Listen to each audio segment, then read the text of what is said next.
What's good? It's Woog. I just want to take a moment and give some early thoughts on the rematch between Oleksandr Usyk and Anthony Joshua for the WBA, IBF, and WBO heavyweight titles. The undefeated Usyk, 19-0 versus Anthony Joshua, 24-2. Anthony Joshua, the two-time heavyweight champion. And it's just interesting when you get these situations where, Anthony Joshua was a big favorite in the first fight. A lot of people might, in, retrospect and 2020 hindsight and all that, might say, oh, Oleksandr Usyk, he's got the Olympic pedigree. He's just way more of a sweet science style fighter. And everybody's, kind of getting on board there now. But leading into the first fight, most people thought that not only Anthony Joshua was going to beat Usyk, but that he would probably stop Usyk. I picked Anthony Joshua to beat Usyk via decision. Now, in retrospect, that might not have been the call because you would think, if anything, Anthony Joshua was going to stop Oleksandr Usyk, right? But I thought that he might, drop Usyk, but not stop him, but maybe knock him down a couple times. And that some of the rounds were competitive enough where Anthony Joshua would be credited with winning a few of the rounds. But it looks like going into this rematch, it's a little bit similar. Well, there are differences in Anthony Joshua losing to Andy Ruiz Jr. and then coming back, high pressure situation. Let's not forget how much immense pressure Anthony Joshua was under in that rematch against Andy Ruiz. Yes, it turned out that Ruiz, undertrained, came in, way overweight compared to what he was even weighing in their first fight together. But even though Andy Ruiz Jr. kind of disrespected the game and didn't give the preparation the seriousness that it deserved, Anthony Joshua had to come in there and he had to deliver because everything was on the line in that rematch between Andy Ruiz Jr. and Anthony Joshua. So it looks like right now, people saw what happened in the first fight. They look at Anthony Joshua's demeanor where it almost seems, and look, he's got a fire in his belly. I do believe that. But it seems if you're to take his demeanor and overanalyze that in terms of what it means about him as a fighter, I think that some people believe that he's almost okay with losing, that it matters to him, but it doesn't matter to the great degree to where he places such emphasis in whether he wins or loses. And it's, often because he's very polite behaviorally. He's just a good sport. He congratulates his opponents when he does lose. He has a smile on his face, win or lose. He just has these characteristics that I think some people interpret and they take that as a weakness. And then you've got Anthony Joshua kind of going, hiring this trainer, then visiting these trainers, and then ultimately going with Robert Garcia, the older brother of Mikey Garcia, famed trainer Robert Garcia, one of the best in the business over the past 15 to 20 years. If you look at the multitude of champions and great fighters and good fighters that he's trained over the years. And so people see a little bit of indecision in Anthony Joshua as well. Like, do I want to beat him this way? Do I think that I could technically outbox Oleksandr Usyk the way that it looked like he attempted to do in the first fight?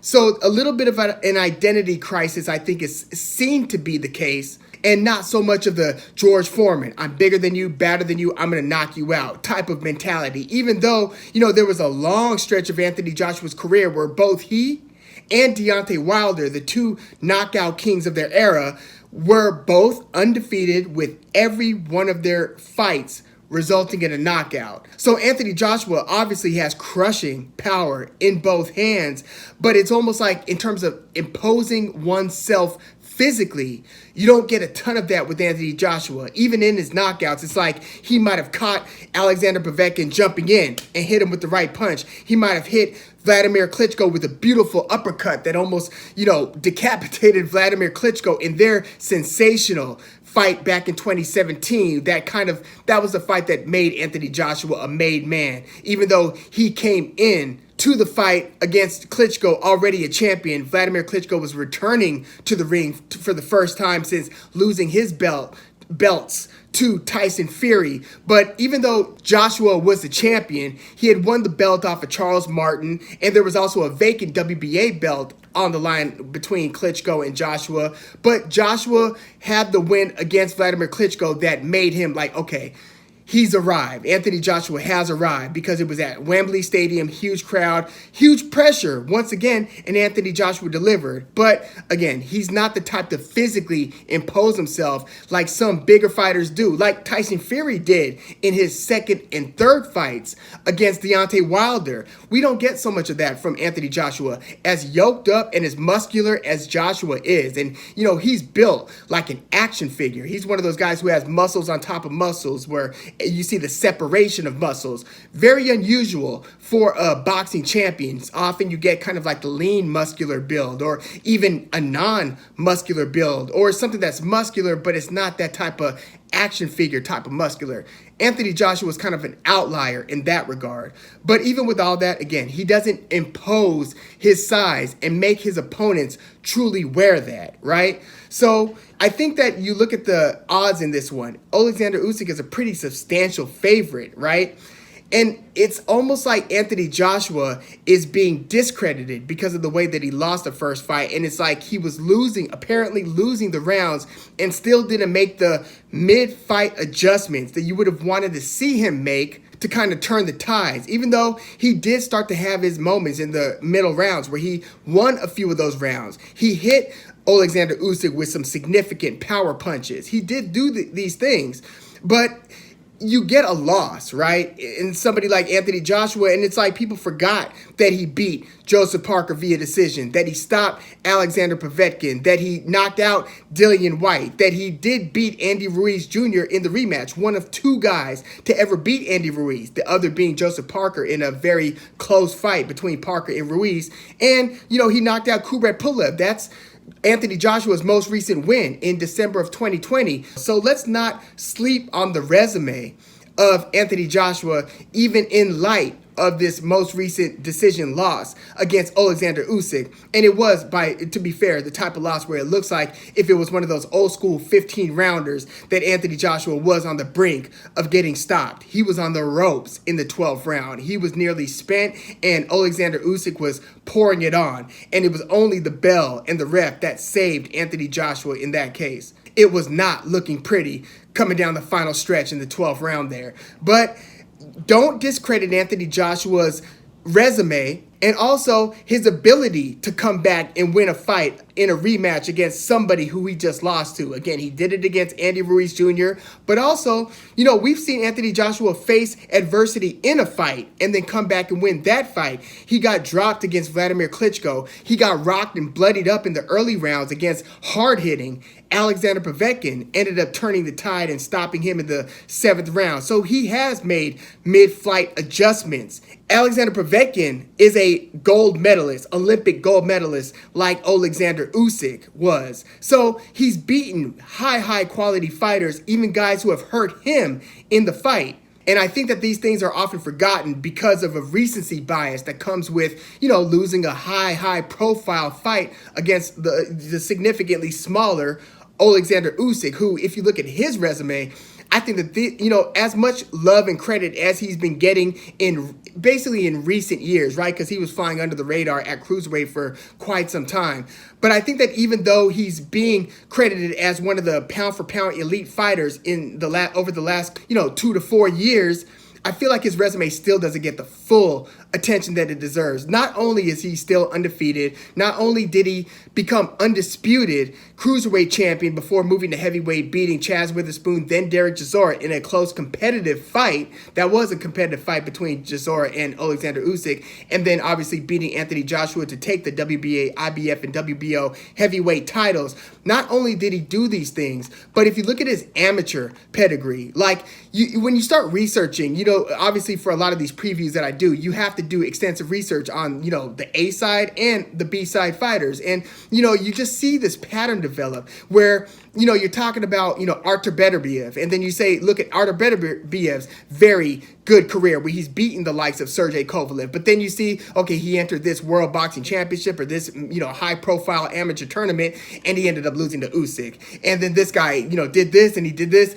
but then he ended up losing to Usyk. It's like you see that a lot of these high profile World Boxing Championship or Olympics or European Championships, boxing World Cups and so forth, this fighter, this high profile fighter, a name that, often names that we've heard and respect, you see them, they beat this guy, but then they lost to Usyk, right? Joe Joyce in the World Series of Boxing. It's kind of like a semi-pro, not quite amateur, not quite pro. But Joe Joyce was having success in that tournament and then lost to Oleksandr Usyk. Usyk in that same World Series of Boxing tournament also beat Junior Fa by unanimous decision. So all he does is win. Look, he has lost. Everybody's lost when you've had like tons of amateur fights. But look at his amateur record. He was 335-15. That's his amateur record, 335-15. And again, not to mention he was a 2012 Olympic gold medalist in the London Games in the heavyweight division. Keep in mind, in the Olympics, they have heavyweight and super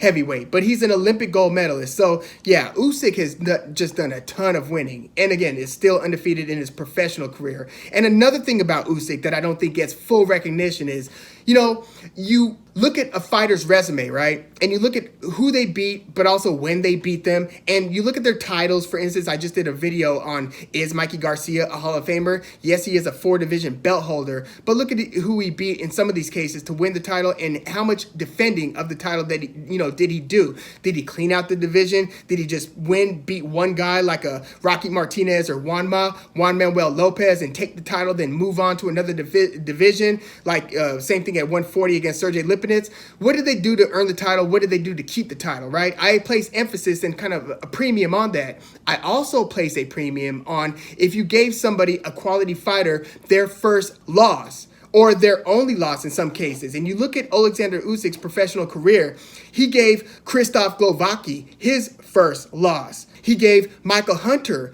his only loss. To this day, Michael Hunter, his only loss was against Oleksandr Usyk at cruiserweight. Oleksandr Usyk also gave Maris Briedis his first, and for a long time, only loss. He gave Robert Garcia his first and his only loss. I think that this is a huge deal. Like when you talk about what it meant to beat Maris Briedis, what it meant to beat Murat Gassiev, Michael Hunter, and so forth. Not to mention he's also beaten Tabisu Mukunu. That's the guy who's fought 2 competitive fights with Ilunga Junior Makabu at cruiserweight. Oleksandr Usyk stopped Mukunu in the 9th round. He's also beaten Marco Huck, knocked him out in the 10th round.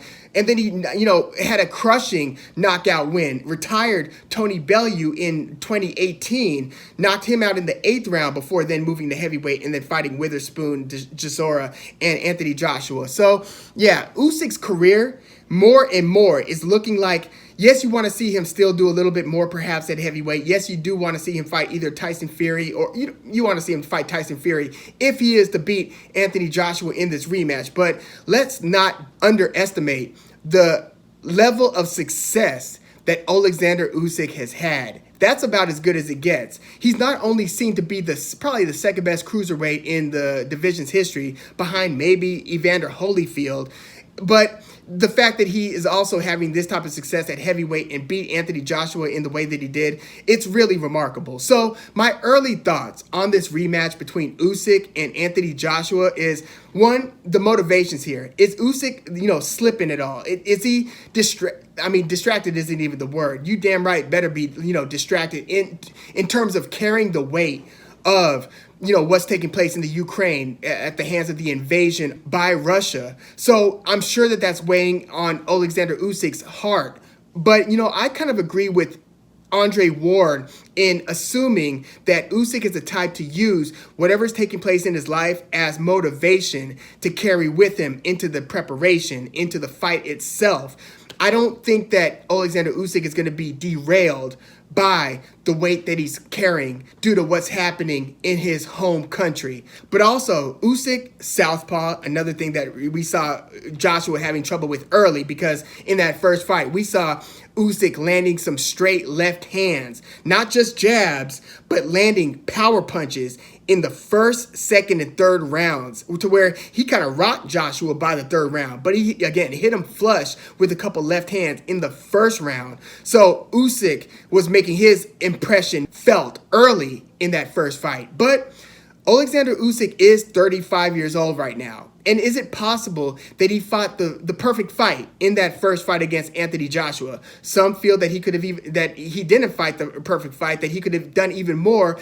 But I don't know. When you look at the way that Usyk was moving, rewatch Joshua versus Usyk 1, and look at Usyk's head movement, and he's always been great at this, head movement and his footwork. And you're thinking, and think to yourself, is he still going to be able to move that well at 35 years old? I mean, I was looking at his feet like for the first few rounds, and I'm like, there's no way that he could sustain that type of intelligent footwork. There's no way that he's going to pay that much attention to where his lead foot is. But when you get a professional with the pedigree and the background of Usyk, maybe that's just what you get. And also the head movement. Not only does he do the bend at the waist where he dips that way, but you look at some of the jabs that Joshua was throwing, and look at how well Usyk is moving his head to where you'll have a jab go that way, a right hand go that way, another jab go that way or that way. And Usyk is just slipping these punches, making it just look so subtle and easy. But that's the type of precision and reflex that we sometimes take for granted with great fighters, to where if that reflex is dimmed just a little bit, that's the difference between slipping that jab and full on eating that jab. And we sometimes see that slight slip happen overnight. So these are just some things to consider. And also with Joshua, what is the effect that working with Robert Garcia is going to have? Are you going to try to reinvent the wheel? Because for his sake, Anthony Joshua's sake, I hope not. He doesn't have to reinvent the wheel. He doesn't have to totally change his style up. I think that Robert Garcia could maybe give him some motivating tips and maybe retool a couple of things, but you're not going to start learning something totally new and fresh and be able to implement that, I believe, against somebody the caliber of Oleksandr Usyk. When you relearn things or learn totally net new things, usually you want at least 1 or 2 fights to start making this a part of your routine, to where it comes off as second nature. Because the last thing you want to be doing against a fighter like Usyk is thinking too much in that fight. Nah, you can't be doing too much adjusting if you're Anthony Joshua. But things that you can do are commit to a early and sustained body attack. Look, you've got to find a way to make your size matter against Oleksandr Usyk. And it can't totally be from the outside trying to tit for tat out chess match him. It can't be too much of that. One, you've got to keep on jabbing. You've got to, and I know that jabbing can be tiring. And if you're missing with the jabs, you're especially tired and vulnerable, because Usyk will throw, his own jab on top of your jab, and he'll throw a straight or even a sweeping left hand if you don't keep your hands at home. So I get that if you're Joshua, you don't want to be doing too much missing.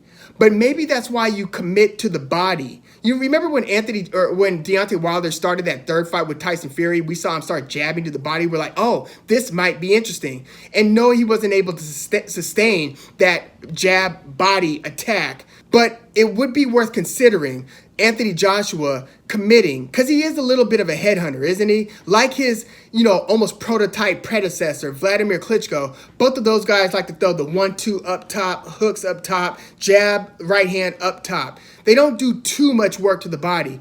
Maybe Anthony Joshua, if he is to make a significant change, is to try to bang Oleksandr Usyk to the body.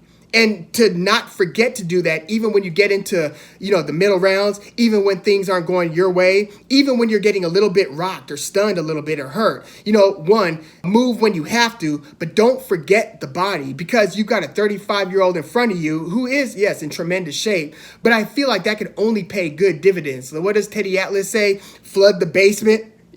Start working out on that stuff early so that it could pay dividends later on. But yeah, keep the jab going and mix the attack up, high and low. Give Usyk something to think about, because, again, he is the master chess player in this matchup. So, in my early thoughts, you've got to slightly favor Usyk, right? I am giving a slight edge to Usyk. I even think, I'm not making a prediction yet. I am going to make a proper preview prediction video when we start nearing the fight date. But Problem is, I see Anthony Joshua, if he starts running into some trouble and having difficulty, is he going to be able to flip the type of switch that he flipped against Alexander Povetkin or against Wladimir Klitschko, against Oleksandr Usyk? Or is Usyk too good at dotting his I's and crossing his T's to where he's able to anticipate the type of changes Anthony Joshua will be looking to make if Joshua is falling behind on the scorecards? Is there a style that Joshua can implement where he actually has round over round success? Or is this a question of feast or famine? Like, does Joshua need a knockout to beat Oleksandr Usyk? Or can he, win some rounds to where he can possibly pull out a decision? Because I don't love the feast or famine scenario. I get that if Joshua is going to win, that it's probably going to be via stoppage. But he has to find a way to kind of reduce the confidence of Oleksandr Usyk, to perhaps back him up, to, hurt him to the body, to make him want to hold or to clinch or to move and buy time. There were moments in this first fight where Joshua was having that type of success. I don't think we could just totally throw that idea out the window. And maybe working with Robert Garcia can kind of do different things to apply a different type of sustained pressure against Usyk. And again, I hope that Robert Garcia is imploring Joshua that he stay diligent with the body work. I hope for Joshua's sake that Garcia is instructing him to continuously do so.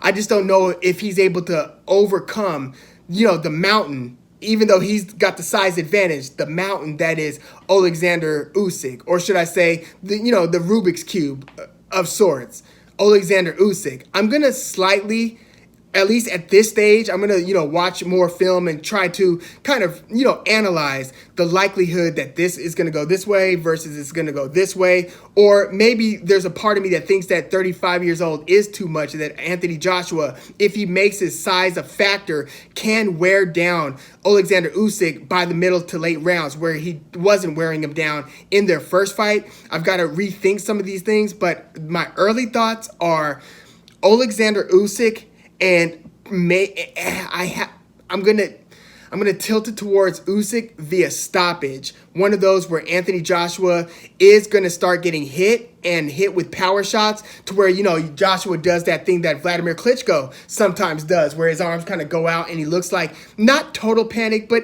near panic sometimes, right? We've seen it before.